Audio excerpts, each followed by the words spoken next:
بسم اللہ الرحمن الرحیم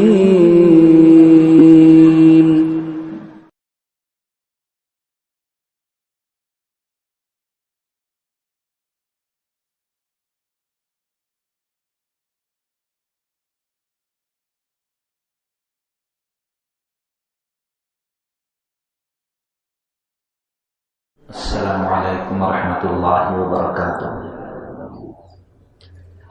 نحمده ونصلي على رسوله الكريم فاعوذ بالله من الشیطان الرجیم بسم اللہ الرحمن الرحیم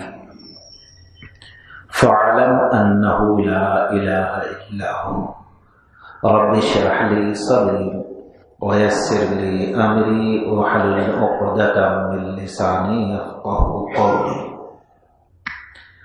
تمام قسم کی تعریف اور بڑائی رب العالمین کے لیے سزاوار ہے۔ بعدہ درود السلام کا تحفہ اللہ کے حبیب محمد الرسول اللہ صلی اللہ علیہ وسلم پر نازل ہو۔ معزز سامعین و سامعات، رب العالمین کا ہم پر بے شمار فضل و احسان و کرم ہے کہ اللہ نے ہم تمام لوگوں کو بہتر مخلوق بنانے کے ساتھ اپنی سب سے بڑی نعمت اسلام کی، توحید کی، ایمان کی توفیق دی۔ اسلام جس چیز پر فخر کرتا ہے اور کرنا بھی چاہیے وہ ہے توحید، اور دنیا کے سامنے جس وضاحت کے ساتھ اسلام نے توحید کو رکھا ہے کوئی دوسرا مذہب اور دین نہ رکھ سکا۔ اسلام کے اندر توحید کی بڑی اہمیت ہے، بڑی فضیلت ہے۔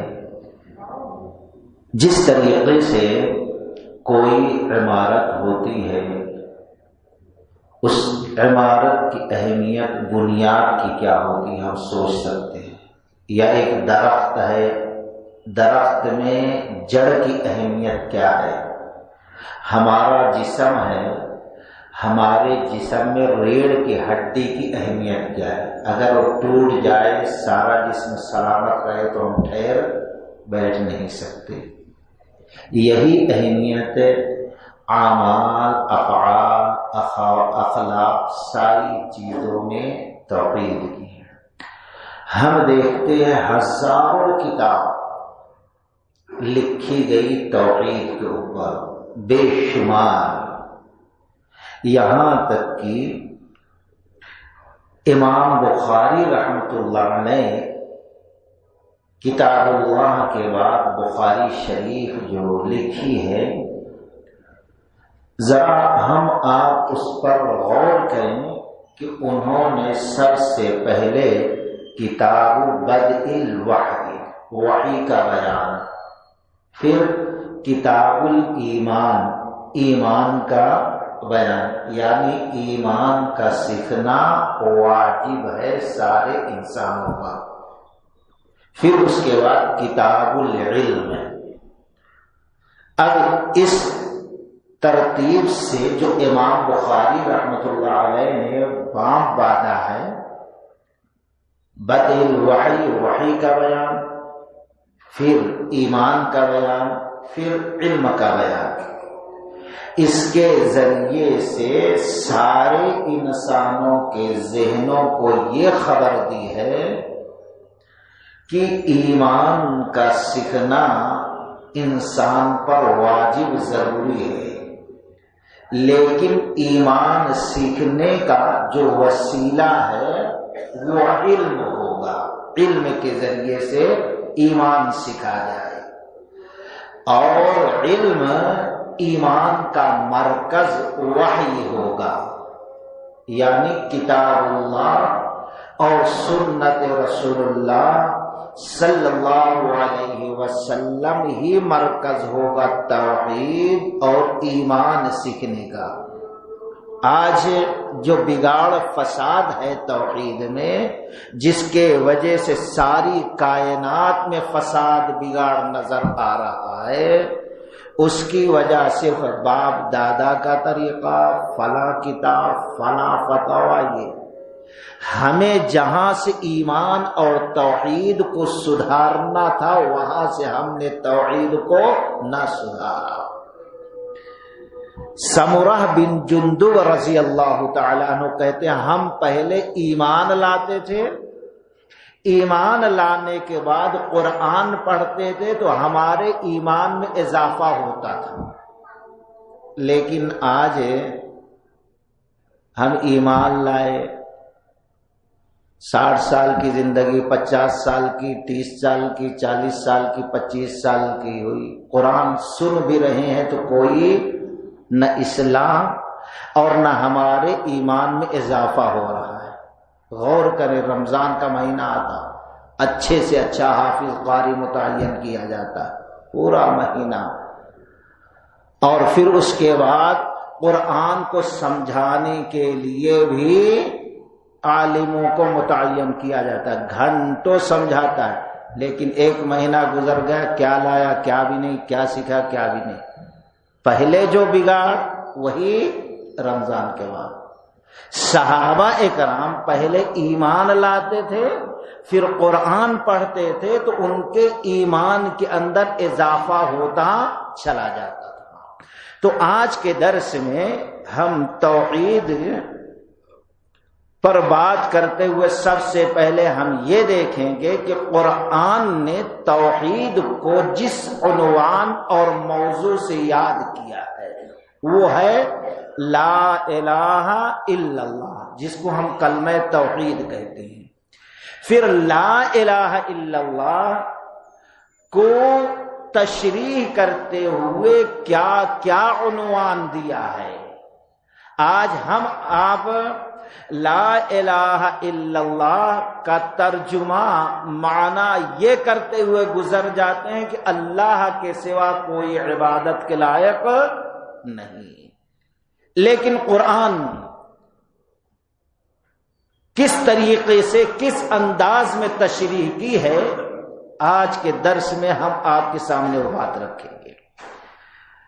جب ہم قرآن دیکھتے ہیں غور سے تو 13واں پارہ سورہ رعد، آیت نمبر میں نہیں بتاؤں گا کیونکہ ایک عجیب و رواج، لوگ بس خالی نمبر بولتے جا رہے ہیں، جبکہ اللہ تبارک و تعالی قرآن دیکھو، ابراہیم علیہ السلام نے جب نبی کے لیے دعا کی تو کیا کہا؟ ربنا وابعث فیہم رسولا منہم یتلو علیہم کتاب، اے اللہ ان میں ایسا نبی بھیج جو تیری کتابوں کی تلاوت کر کر کے سمجھائے، گناہوں سے پاک کرے۔ آج لوگ نمبر بول کے گزر جاتے سمجھتے ہیں بڑا، وہی قرآن کی آیت تلاوت کرنا بولو تو مشکل ہو جاتا ہے۔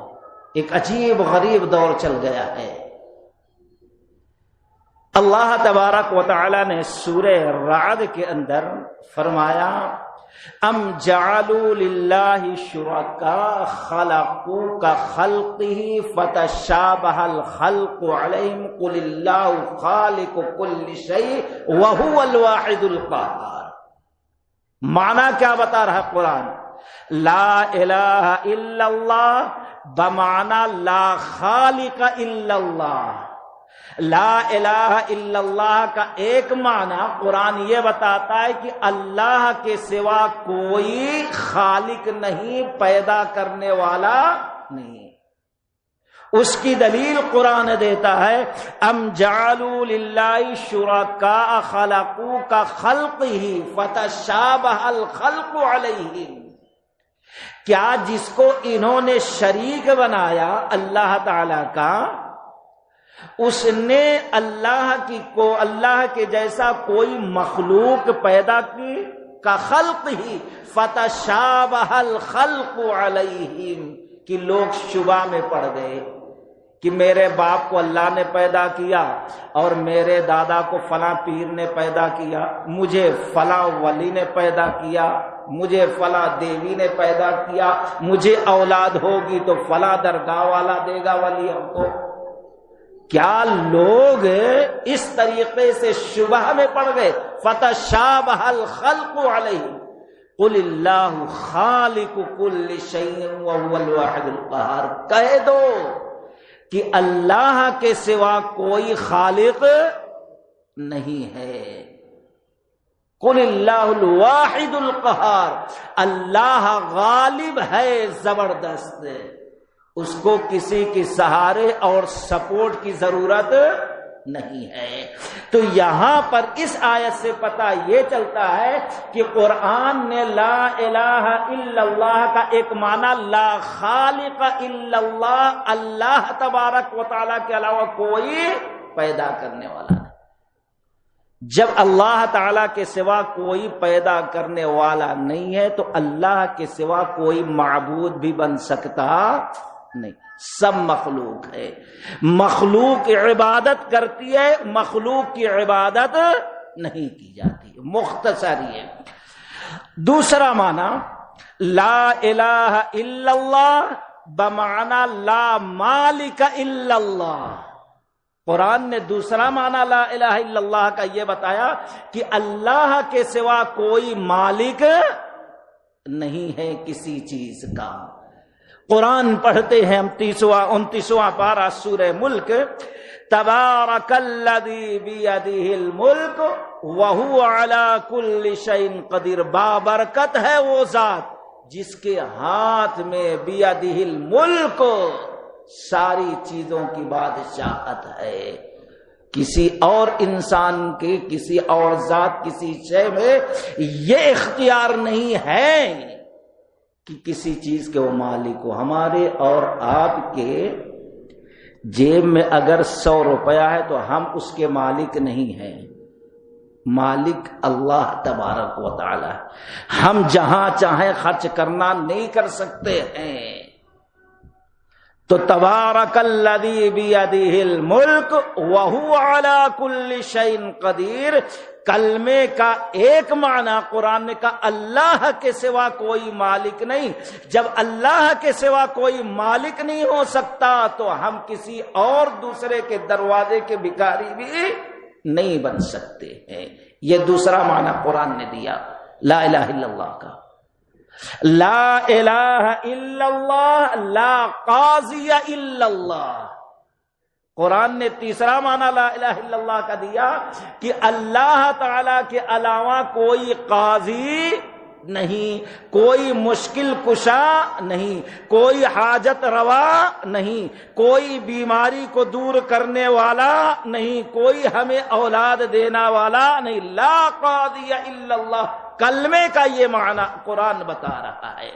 سورہ نمل میں رب العالمین نے فرمایا امن یجیب المضطر اذا دعاہ ویکشف السوء ویجعلکم خلفاء الارض اِلٰہ مع اللہ اِلٰہ مع اللہ قلیلا ما تذکرون، کون ہے جو پکارتا ہے کوئی اضطراری کیفیت میں، پریشانی حالت میں، مصیبت میں، کوٹ کچہری پھرتے پھرتے تھک گیا ہے، بیمار ہے، ڈاکٹروں کے پاس دوڑتے دوڑتے تھک گیا ہے، اب وہ اس کو انصاف نہیں مل رہا ہے، یہاں وکیل کے پاس بھاگا، وہاں جج کے پاس بھاگا، فلاں سے فیصلہ کرایا لیکن انصاف نہیں مل رہا ہے، پریشان ہے، اس کی پریشانی دور نہیں ہو سکتی، یہاں جاتا ہے وہاں جاتا ہے، شفا مل جائے لیکن ملتی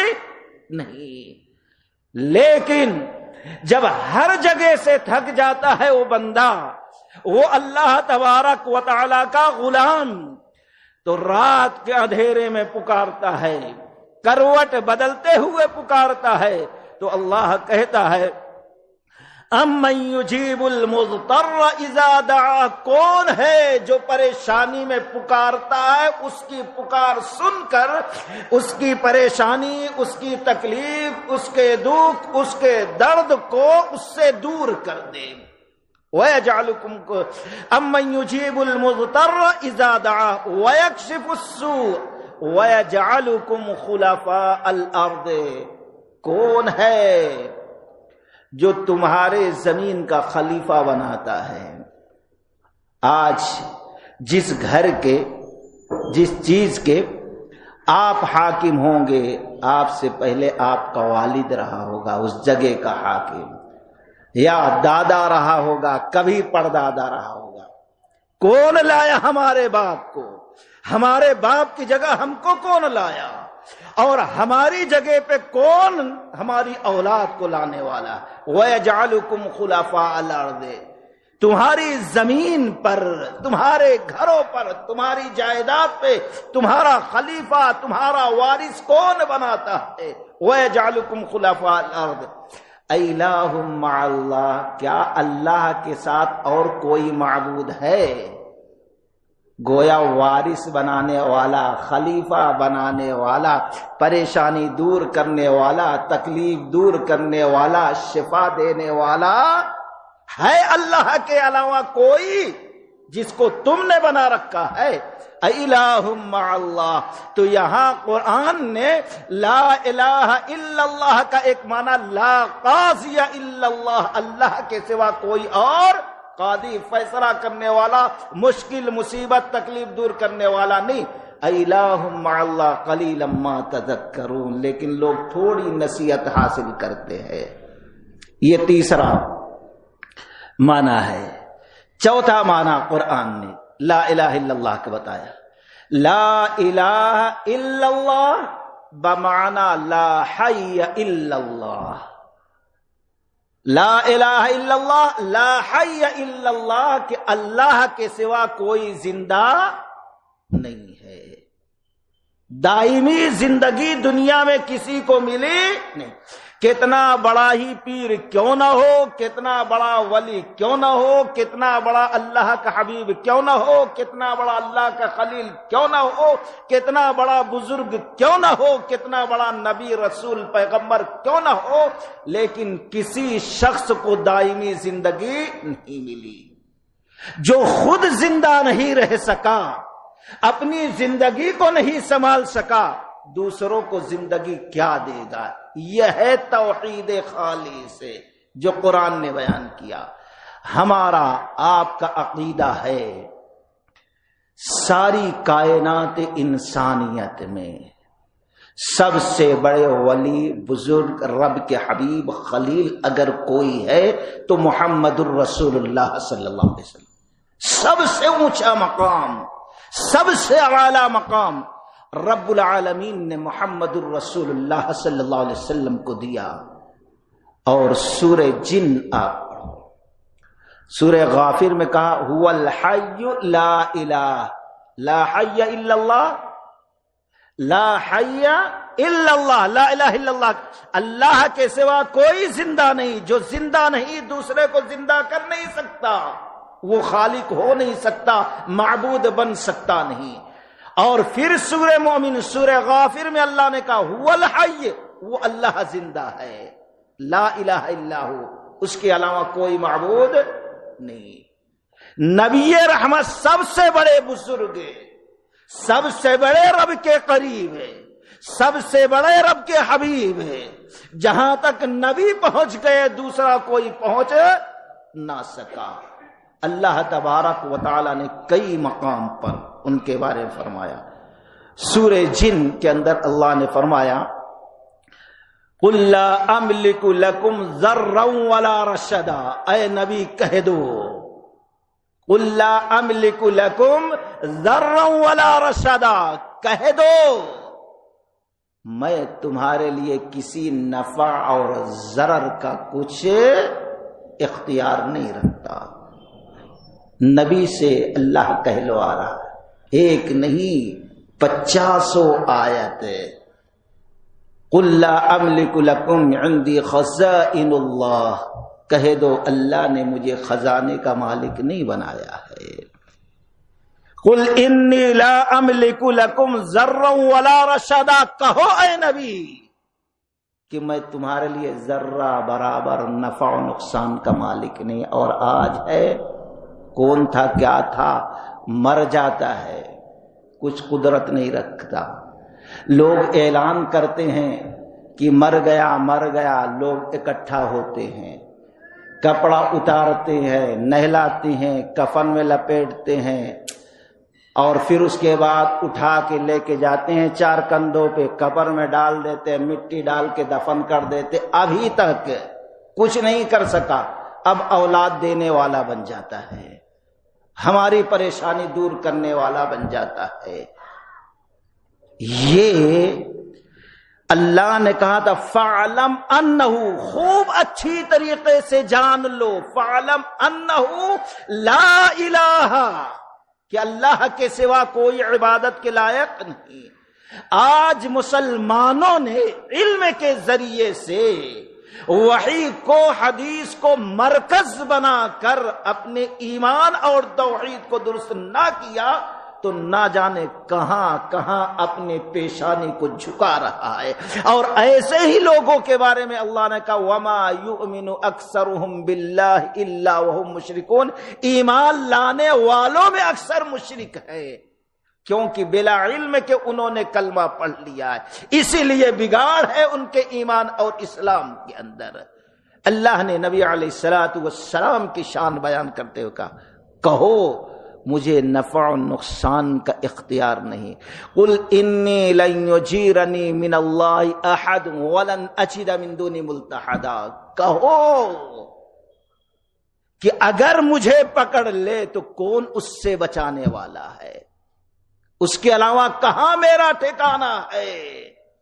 الا بلاغا من اللہ ورسالاتی، میرا کام یہ ہے اللہ نے جو شریعت دی، جو قانون دیا، جو دستور دیا، جو حکم دیا، اس کے بندوں تک پہنچا دے۔ الا بلاغا من اللہ ورسالاتی ومن یعص اللہ ورسولہ، اور جو شخص اللہ و رسول کی نافرمانی کرے گا وہ دوزخ میں داخل کر دیا جائے گا ہمیشہ ہمیش کے لیے۔ وَمَن يَعْصِ اللَّهَ وَرَسُولَهُ فَإِنَّ لَهُ نَارَ جَهَنَّمَ خَالِدِينَ فِيهَا أَبَدًا، جو بھی اللہ و رسول کی نافرمانی کرے گا، جو شریعت قرآن حدیث کی شکل میں موجود ہے، تو سیدھا ہمیشہ ہمیش کے لیے دوزخ میں جائے گا۔ اور پھر آگے اللہ تعالی نے فرمایا حَتَّى إِذَا رَأَوْا مَا يُوعَدُونَ فَسَيَعْلَمُونَ مَنْ أَضْعَفُ نَاصِرًا وَأَقَلُّ عَدَدًا، یہاں تک کہ دیکھ لیں گے اپنے آنکھوں سے، کھلی آنکھوں سے، حَتَّى إِذَا رَأَوْا مَا يُوعَدُونَ، جس کا وعدہ کیا گیا ہے، فَسَيَعْلَمُونَ مَنْ أَضْعَفُ نَاصِرًا وَأَقَلُّ عَدَدًا، ان قریب جان لیں گے کہ کون کمزور ہے اور کس کی جماعت کم ہے۔ وَأَقَلُّ عَدَدًا، آج کہا جاتا ہے ہمارا پیر، ہمارا فلاں بڑا طاقتور، یہاں مراد ہے پوری۔ آج کہا جاتا ہے ہماری جماعت، ہماری تعداد، اللہ کرا دیکھ لیں گے وہاں پہ کہ کون کمزور ہے اور کس کی تعداد کم ہے۔ ذرا غور کرے ان آیات پہ، جب نبی علیہ السلام کے بارے میں اللہ یہ کہہ رہا ذرہ بھی نفع و نقصان کے مالک نہیں، تو دوسرے کا سوال ہی نہیں۔ تو خیر، ایک معنی قرآن نے یہ بیان کیا، لا الہ الا اللہ بمعنی لا حی الا اللہ، یہ چوتھا معنی قرآن نے لا الہ الا اللہ کا بیان فرمایا۔ پانچواں معنی اختصار کے ساتھ لا الہ الا اللہ بمعنی لا محبوب الا اللہ۔ قرآن نے لا الہ الا اللہ کا ایک مفہوم یہ بیان کیا، لا الہ الا اللہ کی تشریح یہ کی لا محبوب الا اللہ، اللہ کے سوا کوئی محبوب نہیں، سورہ بقرہ آپ پڑھو، وَمِنَ النَّاسِ مَن يَتَّخِذُ مِن دُونِ اللَّهِ أَندَادًا يُحِبُّونَهُمْ كَحُبِّ اللَّهِ، مشرکین کے اللہ شکایت کر رہا ہے، مشرکین کی۔ وَمِنَ النَّاسِ مَن يَتَّخِذُ مِن دُونِ اللَّهِ أَندَادًا يُحِبُّونَهُمْ كَحُبِّ اللَّهِ، مشرکوں کی بدماشی یہ ہے، یہ مشرک اس لیے ہوئے، یہ ملعون اس لیے ہوئے، یہ مردود اس لیے ہوئے، انہوں نے اللہ کے سوا دوسروں سے ایسی محبت کی جیسی محبت اللہ سے کرنا تھا۔ اللہ شکایت کر رہا ہے، ان کا گناہ یہ ہے، ان کا جرم یہ ہے۔ آج دیکھیں گے اللہ کے گھر میں آئے گا وضو نہانا، آئے گا واپس پچھواڑا دکھا کر، اگر وہیں کہیں درگاہ میں چلا گیا بابا کے پاس تو غسل کر کے جائے گا، عزت کے ساتھ جائے گا، پچھواڑا نہیں بتائے گا، سیدھا الٹے پاؤں باہر آئے گا۔ اللہ کی ذات کو سمجھا ہی نہیں اس شخص نے، ایسی محبت، ایسی عقیدت اس سے، اور رب سے ایسی محبت نہیں۔ رب کے بارے میں کچھ کہہ دو اس کو غصہ نہیں آتا، قرآن و حدیث کا انکار کر دو اس کے پیشانی پہ سلوٹیں شکن نہیں آتی، لیکن بابا کے بارے میں ایک لفظ کہہ دو غصہ آنا شروع ہو جاتا ہے۔ لا الہ الا اللہ بمعنی لا محبوبہ الا اللہ، لا الہ الا اللہ کا ایک مفہوم یہ ہے کہ رب کے سوا کوئی محبوب نہیں ہے۔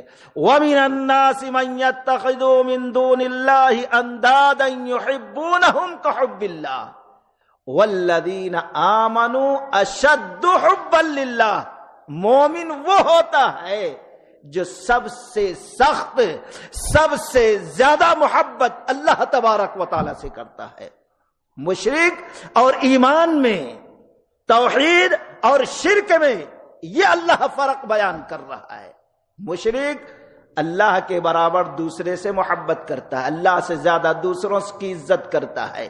مومن اللہ سے زیادہ کبھی کسی سے محبت نہیں کرتا۔ بخاری کی روایت بارہا سنے ہوں گے، ثلاث من کن فیہ وجد حلاوت الایمان، جس شخص میں تین خصلتیں ہوں گی، تین اوصاف ہوں گے، ایمان کا مزہ، ایمان کی چاشنی، ایمان کی مٹھاس، ایمان کی لذت اسی کو حاصل ہو سکتی۔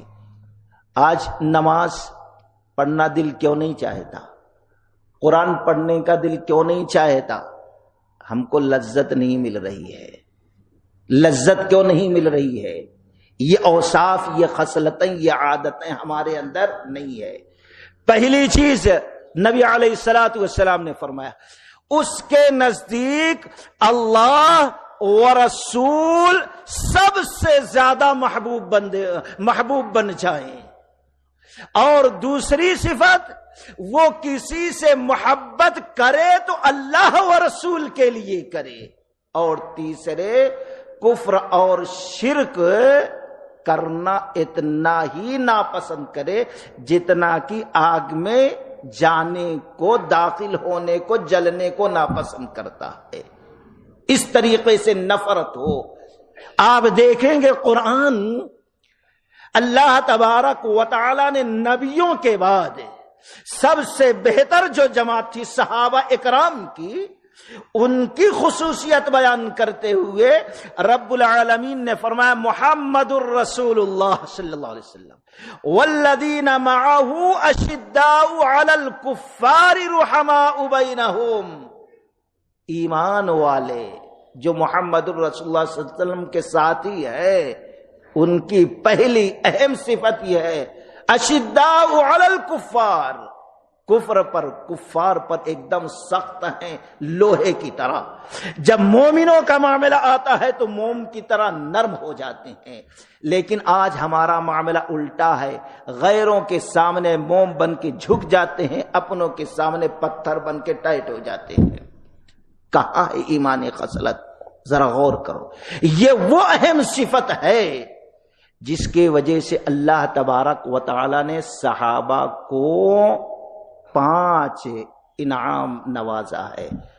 نہیں آپ جا کر تشریح دیکھیں، قرآن کی آیت پڑھیں، سورہ مجادلہ آخری آیت، لا تجد قوما یؤمنون باللہ والیوم الآخر یوادون من حاد اللہ ورسولہ ولو كانوا آباءهم او ابناءهم او اخوانهم او عشیرتهم اولئک کتب فی قلوبهم الایمان وأیدهم بروح منه ويدخلهم جنات تجری من تحتها الانہار خالدین فیها رضی اللہ عنهم ورضوا عنه اولئک حزب اللہ الا ان حزب اللہ هم المفلحون. اللہ نے کہا اے نبی، جو اللہ پر آخرت پر ایمان رکھتے ہیں آپ ان کو نہیں دیکھیں گے جو ایمان نہیں رکھتے ان سے محبت کرتے ہوئے، گرچہ ان کا باپ ہی کیوں نہ ہو، ان کا خاندان کیوں نہ ہو، اس کا بھائی کیوں نہ ہو، اس کا عزیز رشتہ دار کیوں نہ ہو، اس کے کنبے قبیلے کا بیٹا بھائی کیوں نہ ہو، محبت نہیں ہوگی اس سے.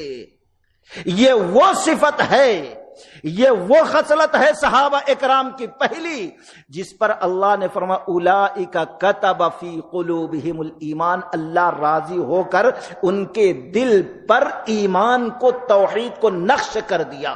جس طریقے سے ایک پتھر پر قرید کر لکھ دیا جائے، ہزاروں سال گزر جائے، بارش پانی طوفان آتے رہتے لیکن وہ تحریریں آج بھی موجود رہتی، ویسے کتنی بھی پریشانی آ جائے، تکلیف پہنچ جائے، لیکن ایمان ایسا اللہ نے لکھ دیا ہے کہ توحید سے ان کو کوئی ہٹا سکتا نہیں. یہ کفر سے نفرت، شرک سے نفرت، ناپسندیدگی کی وجہ سے اللہ نے یہ نعمت ان کو دیا. اولئک کتب فی قلوبہم الایمان وأیدہم بروح منہ، اور اللہ نے جبریل اور دوسرے فرشتوں کے ذریعے سے ان کی مدد فرمائی. غزوہ بدر اور دوسرے جنگوں کو دیکھ لیجئے. وَيُدْخِلُهُمْ جَنَّاتٍ تَجْرِي، اور ان کو ایسے جنت کے اندر داخل کرے گا، ایسے باغیچے میں جس کے نیچے نہریں جاری ہوں گی. رضی اللہ، اللہ ان سے راضی، وہ اللہ سے راضی. اولئک حزب اللہ، یہ وہ صفت ہے کہ اللہ خوش ہو کر کہا یہ ہمارا گروہ ہے، ہماری جماعت ہے، ہمارا لشکر ہے جس کے اندر یہ اوصاف ہے. کفر سے نفرت، شرک سے نفرت کی وجہ سے اللہ نے صحابہ کو یہ 5 نعمتیں عطا کی ہیں. لیکن آج کفر دیکھتے ہیں، شرک دیکھتے ہم کو کوئی غصہ نہیں آتا. غیروں کی کفری عید ہو، شرکیہ، ہم بھی بچے، معصوم بچہ، دے دو پیسہ، رنگ کھیلے گا، ہولی کھیلے گا، پتنگ اڑائے گا، کیا کیا کرے گا. یہ اللہ کے نبی نے فرمایا فَأَبْوَاهُ يُحَوِّدَانِهِ، ہر بچے کو اللہ توحید پر، فطرت پر پیدا، لیکن اس کے ماں باپ یہودی، نصرانی، مجوسی بنا دیتے ہیں. جس عمر میں شرک اور کفر سے نفرت پیدا کرنا تھا، اس عمر میں اس کو شرک اور کفر کا کام کرنے کے لیے پیسے دے رہے ہیں. سوچو ہم نے کہاں سمجھا توحید. نبی نے فرمایا جب تک یہ 3 صفتیں نہیں ہوگی ایمان میں مزہ نہیں آئے گا، ایمان کی لذت، ایمان کی مٹھاس ملے گی نہیں، تو دین کے کسی عمل کرنے میں ہمارا دل لگے گا نہیں، سکون ملے گا نہیں، کیونکہ چاشنی ہی نہیں ہے. تو خیر مختصر یہ کہ لا الہ الا اللہ کا 5واں معنی قرآن نے جو بیان کیا، لا محبوب الا اللہ، اللہ کے سوا کوئی محبوب نہیں. مشرک دوسرے سے محبت کرتا، مومن اللہ و رسول سے، کائنات میں سب سے محبت کرتا. اگر بیوی سے محبت ہے، بیوی کو شوہر سے محبت ہے، باپ کو اولاد سے محبت، اولاد کو باپ سے محبت، یہ ساری محبتیں اس لیے ہیں کیونکہ اللہ نے ان سے محبت کرنے کے لیے ہم کو تعلیم دی ہے. ورنہ ابراہیم خلیل اللہ علیہ السلام امام التوحید ہے. غور کرو، بڑھاپا آ گیا ہے، بڑھاپے کا سہارا ملا مانگ مانگ کر، جب ضعیف ہو گئے، کمزور ہو گئے، اللہ تعالیٰ نے عطا کر دیا اسماعیل علیہ السلام کی شکل میں. کتنی محبت تھی اس اولاد سے، لیکن اللہ نے کہا وہاں جا کر چھوڑ دو، تو جنگل میں چھوڑ دیے. کھانے پینے کا کوئی انتظام نہیں. یہ ہے اللہ کی محبت کو غالب رکھنا. ایک وقت آیا جب بڑی محبت ہو گئی، انگلیاں پکڑ کے چلنے لگا، تقریباً 13 سال عمر کو پہنچ گیا، تو اللہ نے حکم دیا اولاد کو کاٹ دو میری محبت کو غالب کرنے کے لیے. اپنی محبت سے اللہ کی محبت کے سامنے چھوٹی بتایا حضرت ابراہیم علیہ السلام. یہ قربانی کا پیغام ہے، یہ لا الہ الا اللہ کا تقاضا ہے. قرآن یہی بیان کرتا ہے لا الہ الا اللہ بمعنی لا محبوب الا اللہ. اللہ کی محبت کو غالب رکھا اپنی محبت کے سامنے اور چھری چلا دیا اسماعیل علیہ السلام پر. تو اللہ سے محبت سب سے زیادہ کلمے کا تقاضا، کلمے کا مفہوم جو قرآن نے بیان کیا، اور دوسروں سے جو محبت ہوتی ہے وہ اللہ کی محبت کے تابع ہوتی ہے. خیر مختصر ہم نے یہ کہا کہ جس توحید پر اسلام کو فخر ہے، قرآن نے اس کا عنوان دیا لا الہ الا اللہ. اور لا الہ الا اللہ کی تشریح مختلف انداز میں قرآن نے بیان فرمائی. اس لیے قرآن نے کہا فَعْلَمْ، خوب اچھی طریقے سے جان لو، انہ لا الہ الا ہو. سنی سنائی بات نہیں، علم کے ذریعے. کیوں؟ شہید اللہ انہ لا الہ الا ہو والملائکۃ واولو العلم قائما بالقسط لا الہ. سورہ آل عمران میں اللہ نے کہا، اللہ گواہی دیتا ہے لا الہ الا اللہ کی، فرشتے دیتے ہیں لا الہ الا اللہ، واولو العلم اور صاحب علم لا الہ الا اللہ کی گواہی دیتے. جو جاہل ہے وہ لا الہ الا اللہ کا مطلب سمجھا نہیں، توحید کا مفہوم سمجھا نہیں، تو گواہی کیا دے گا. خیر مختصر یہ اب انشاءاللہ آئندہ درس میں ہم دیکھیں گے لا الہ الا اللہ کے تقاضے اور شرائط کیا ہیں اس توحید کے. لا الہ الا اللہ کے شرائط کیا قرآن نے بیان کیے، حدیث نے بیان کی، اور پھر اس کے بعد کب انسان کلمہ پڑھ لینے کے بعد بھی، توحید قبول کرنے کے بعد بھی لا علمی میں اسلام سے خارج ہو جاتا ہے، کلمے سے خارج ہو جاتا ہے. پھر اس کے بعد کتاب التوحید کے حدیثوں کے انشاءاللہ تسلسل کے ساتھ دروس چلیں گے. اللہ تعالیٰ سے دعا ہے کہ اللہ تبارک و تعالی ہم تمام لوگوں کو قرآن و سنت کے موافق زندگی گزارنے کی توفیق رفیق عطا فرمائے. بارک اللہ لنا ولکم فی القرآن المجید ونفعنا وإیاکم بالآیات والذکر الحکیم وآخر دعوانا ان الحمد للہ رب العالمین.